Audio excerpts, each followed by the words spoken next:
Good morning children. Part 2 में हम लोग डेटाबेस मैनेजमेंट सिस्टम को देखेंगे।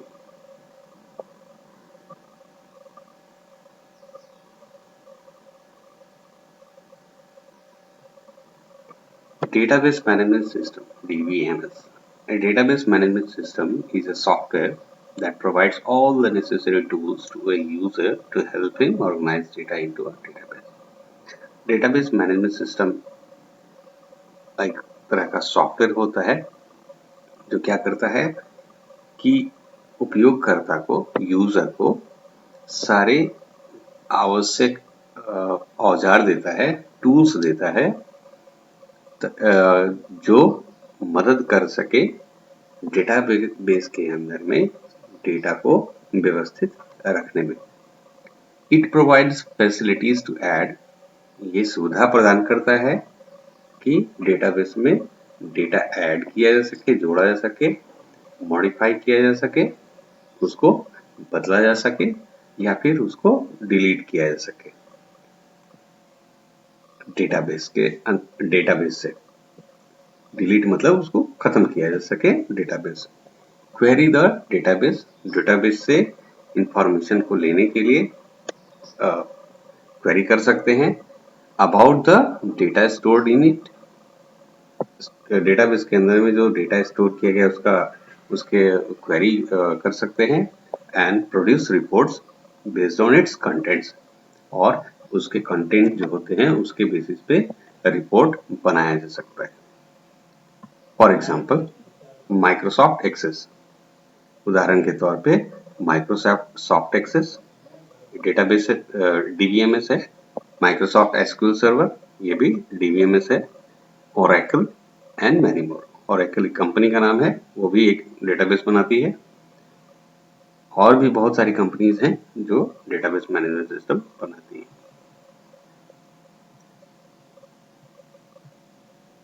स्ट्रक्चर ऑफ डेटाबेस, अब देखते हैं डेटाबेस का संरचना कैसा है। The structure of A database is made up of fields, records and tables. Database का जो संरचना होता है वो फील्ड, रिकॉर्ड और टेबल्स के से मिलकर बना होता है। फील्ड क्या होता है? Field a common within a table, a column within a table that contains only single piece of information is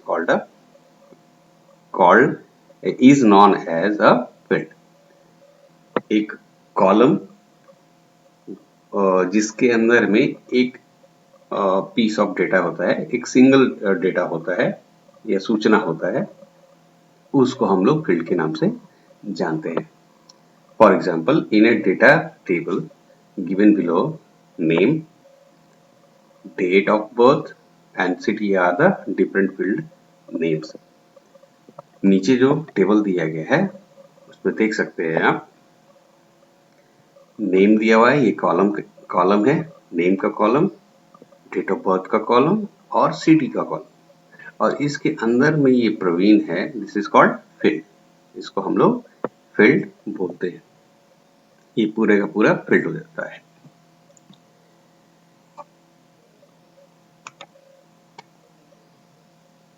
Record, the complete set of field is called a record. एक complete set है जो information का, उसको हम लोग record बोलते हैं। All the names in the column are a record. ये फील्ड हो गया और ये सारे रिकॉर्ड हो गए, ये सारे रिकॉर्ड हो गए। Table, it is a collection of related information in the form of rows and column. ये जो टेबल दिख रहा है, ये पूरा का पूरा, ये एक कलेक्शन होता है, संग्रह होता है एक दूसरे से जुड़े हुए सूचनाओं का, एक दूसरे से सूचनाओं का संग्रह होता है। किस फॉर्म में होता है? ये रो और कॉलम के फॉर्म में होता है। ये रो और कॉलम के फॉर्म में होता है, रूप में होता है। ये रो हो गया, हॉरिजॉन्टल जो होता है वो रो हो जाता है, और वर्टिकल जो होता है वो कॉलम कहलाता है। Now rows are known as record, row को हम लोग रिकॉर्ड कहते हैं Praveen, 28 November, Noida. This is a record and column as field. और ये जो कॉलम होते हैं इनको हम लोग फील्ड बोलते हैं. Vertical. All data is stored in tables और सारे डेटा जो हैं वो टेबल के फॉर्म में स्टोर किए जाते हैं.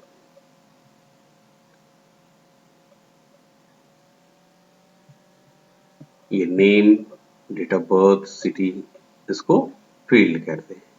This is hierarchical structure. Now advantages of DBMS. DBMS का क्या क्या लाभ है उसको देखते हैं. DBMS is useful in several aspects. DBMS जो है बहुत सारे स्वरूप में लाभदायक होता है या उपयोग में लाया जाता है. डीबीएमएस को बहुत सारे स्वरूप में उपयोग में लाया जाता है. These are discussed here. उसको यहाँ पे डिस्कस किया गया है या बताया गया है. Reduces data redundancy. डेटा के रिडंडेंसी को खत्म करने के लिए इसका प्रयोग होता है. Data redundancy means duplication of data. Data redundancy का मतलब होता है कि एक ही रिकॉर्ड जो है दो बार डेटाबेस के अंदर में एंट्री ना हो. वो एक ही डेटाबेस के अंदर में 2, 3, 4 मल्टीपल टाइम्स डेटा स्टोर ना हो. For example in A library, उदाहरण के लिए एक लाइब्रेरी के अंदर में the name of a book may occur under the author's name and it's ISBN number. हो सकता है कि लाइब्रेरी के अंदर में किताब का नाम जो है वो ऑथर के नाम के साथ भी आए और या फिर आईएसबीएन के साथ आए. तो दोनों जगह पे किताब का नाम देने की जरूरत नहीं है. एक जगह पे भी किताब का नाम रहेगा तो आईएसबीएन में भी यूज कर सकते हैं या आईएसबीएन में रहेगा तो ऑथर्स नेम में भी यूज कर सकते हैं. हाउएवर, फिर भी with the help of DBMS the redundant data can be removed. DBMS की मदद से हम लोग रिडंडेंट डेटा को रिमूव कर सकते हैं. इन्फोर्सेस स्टैंडर्ड्स. ये एक स्टैंडर्ड मतलब मानक को एनफोर्स करता है मतलब लागू करता है. इन DBMS certain standards can be applied in data representation. कुछ खास मानक हैं उनको अप्लाई किया जा सकता है डेटा को रिप्रेजेंट करने के लिए. Data sharing. डेटा को हम लोग शेयर कर सकते हैं. ठीक है, एक दूसरे के साथ साझा कर सकते हैं. The data stored in DBMS can be shared among multiple users और application programs. डेटाबेस के अंदर में जो डेटा स्टोर किया हुआ रहता है उसको बहुत सारे अलग उपयोगकर्ता के साथ या फिर एप्लीकेशन प्रोग्राम के साथ साझा किया जा सकता है. मोरओवर, इसके अतिरिक्त new applications can be developed to use the same store data. और बहुत और नए नए एप्लीकेशंस भी बनाए जा सकते हैं, उनको डेवलप किया जा सकता है डेटाबेस में जो स्टोर डेटा है उसके ऊपर या उसको इस्तेमाल में लाके. Data security. Since the data is stored centrally, क्योंकि डेटा सेंट्रली एक जगह पे स्टोर किया हुआ रहता है. Enforcing security constraints. सुरक्षा के मानक की बाध्यता को लागू करना इज मच इजियर. ये बहुत सुरक्षा के मानक की बाध्यता को लागू कर पाना आसान होता है, ज्यादा आसान होता है. तो DBMS ensures that. DBMS ensure करता है, सुनिश्चित करता है that the only means of access to the database is through an authorized channel. DBMS सुनिश्चित करता है कि डेटाबेस को एक्सेस एक ऑथराइज चैनल के द्वारा ही किया जा सके या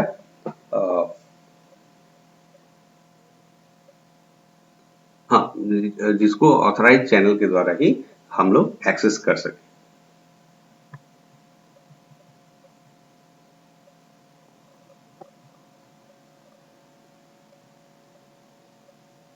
मल्टीपल यूजर इंटरफेसेस. मतलब एक बार में बहुत सारे उपयोगकर्ता एप्लीकेशंस के साथ डेटाबेस के साथ इंटरैक्ट कर सके, और इंटरैक्ट करने के लिए इंटरफेस का होना जरूरी होता है। In order to meet the needs of various users having different technical knowledge, DBMS provides different types of interfaces such as query languages, application program interfaces, and graphical user interfaces (GUI) that include forms, style, and menu-driven interfaces. In order to meet the needs of various users, बहुत सारे अलग-अलग उपयोगकर्ता के जरूरतों को पूरा करने के लिए, जिनको कि अलग-अलग टेक्निकल नॉलेज होता है, अलग-अलग तरह का तकनीकी नॉलेज होता है, DBMS क्या करता है, प्रोवाइड करता है अलग-अलग तरह के interface. DBMS provides different types of interfaces.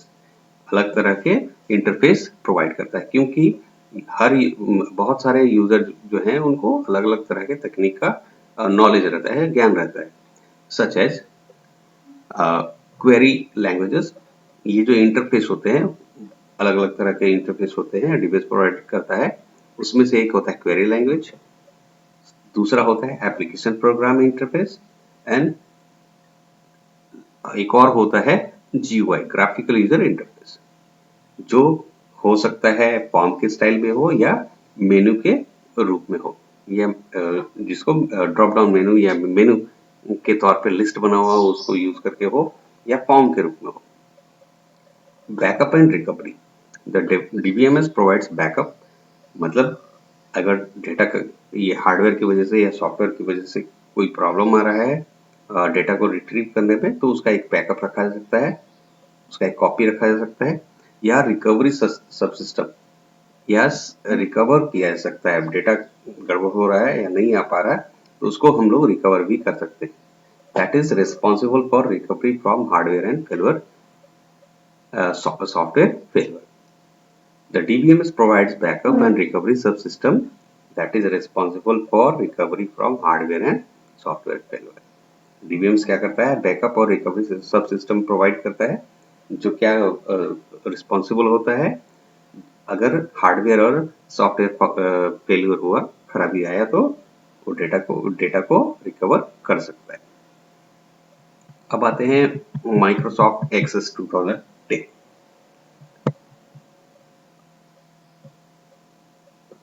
Microsoft Office 2010 is a pseudo-relational database management system from Microsoft that combines the relational Microsoft JET database engine with a graphical user interface and software development tools. Microsoft Office 2010 एक आभासीय relational database system होता है Microsoft द्वारा, जो क्या करता है, जोड़ता है relational Microsoft jet database engine को और ग्राफिकल यूजर इंटरफेस को, ताकि इन दोनों की मदद से और सॉफ्टवेयर डेवलपमेंट टूल्स को, माइक्रोसॉफ्ट जेट डेटाबेस इंजन को, ग्राफिकल यूजर इंटरफेस को और सॉफ्टवेयर डेवलपमेंट टूल्स को जोड़ने का काम करता है। It is a member of Microsoft office suit of applications. Microsoft office suit के बारे में आपने सुना होगा, ठीक है, ये उसका ही एक मेंबर है या ही पार्ट है, हिस्सा है। जैसे माइक्रोसॉफ्ट ऑफिस सूट के अंदर में वर्ड होता है, एक्सेल होता है, पावर पॉइंट होता है, उसी में आपको एक जगह पे माइक्रोसॉफ्ट एक्सेस भी मिल जाएगा। तो ये उस सूट का मेंबर है, included in the professional and higher education editions, और इसको डाला गया है प्रोफेशनल मतलब पेशेवर जो पैकेज है माइक्रोसॉफ्ट का, या हायर ऊंचे संस्करण में एडिशन जो होते हैं माइक्रोसॉफ्ट ऑफिस के, उसके अंदर में ये MS एक्सेस पाया जाता है या उसमें क्लब करके डाला हुआ रहता है। It provides the facility to create relationship among these tables using common fields. ये क्या करता है? It provides the facility to create relationship among these tables. ये टेबल्स के बीच में रिलेशनशिप क्रिएट करने के लिए क्रिएट करने का सुविधा प्रदान करता है। It is used by both programmers and non-programmers to create their own databases. और इसका इस्तेमाल प्रोग्रामर लोग भी करते हैं और नॉन प्रोग्रामर लोग भी होते हैं, वो लोग भी करते हैं डेटाबेस को बनाने उनका अपना डेटाबेस बनाने के लिए। It has built many features, इसके अंदर में बहुत सारे फीचर्स होते हैं that allow them to create, जो क्या करते हैं बनाने के लिए, व्यू देखने के लिए, क्वेरी एंड मैनिपुलेट डेटा, और पूछताछ मतलब करने के लिए, क्वेरी करने के लिए, और डेटाबेस में कुछ बदलाव करने के लिए भी जिसका इस्तेमाल किया जाता है। A database generated by MS Access 2010 can also be placed on a network. एक डेटाबेस जो माइक्रोसॉफ्ट एक्सेस से बनाया गया है उसको हम लोग नेटवर्क पे भी डाल सकते हैं। नेटवर्क मतलब बहुत सारे सिस्टम एक दूसरे से कनेक्टेड है, उस पे भी हम लोग MS Access 2010 के डेटाबेस को यूज कर सकते हैं। And multiple users can share and update the data content in the database. और डेटाबेस में जो डेटा है उसको बहुत सारे उपयोगकर्ता जो है एक ही बार में शेयर भी कर सकते हैं और उसको अपडेट भी कर सकते हैं, उसमें डेटा को डाल सकते हैं। स्टार्टिंग MS Access 2010, देखते हैं कि MS Access 2010 को कैसे स्टार्ट करते हैं। Steps to start MS Access are, first step click on the start button, start button को क्लिक करेंगे। Second click on all programs, all programs पे क्लिक करेंगे। Third select Microsoft Office 2010, Microsoft Office 2010 शुरू जो होगा उसको सेलेक्ट करेंगे। Click on Microsoft Access 2010, Microsoft Access 2010 पे क्लिक करेंगे। एक्सेस ओपन्स अप, एक्सेस खुलेगा, फिर we get window of getting started with Microsoft Office, और एक विंडो खुलेगा जो दिखाएगा कि माइक्रोसॉफ्ट ऑफिस ओपन हो रहा है या काम कैसे करना है माइक्रोसॉफ्ट ऑफिस के माइक्रोसॉफ्ट एक्सेस के साथ।